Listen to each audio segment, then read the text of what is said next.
రాశారు కదా. నా కథ చెప్పినప్పుడు నా లైఫ్ మా నాన్న ఇవి అనిపిస్తాయి నాకు.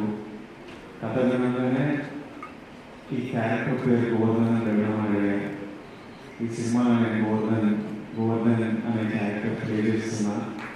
ఎందుకంటే నాకు ఈజీ అయిపోతుంది క్యారెక్టర్ ప్లే చేయడం. ఒక విజువల్ ఒక పేరు విజువల్ కనిపిస్తే దానికి తగ్గట్టు ఒక బిహేవియర్ వచ్చేస్తుంటుంది, ఒక రెస్పాన్సిబిలిటీ వస్తుంది.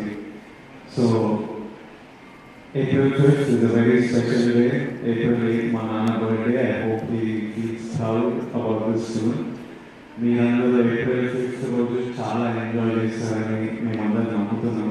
ఈ బట్టలు వేసుకోవడానికి కూడా కారణం అదే. మనం సెలబ్రేట్ చేస్తున్నాం పండుగ రోజు, మన ఫ్యామిలీ అంటే ఎట్లా సెలబ్రేట్ చేస్తున్నాం అట్లా అన్నీ సెలబ్రేట్ చేయాలి. మనము సమ్మర్ హాలిడేస్ వస్తున్నాయి, ఫ్యామిలీస్ అందరికీ సెలబ్రేషన్లా ఉండాలని కోరుకుంటున్నాం.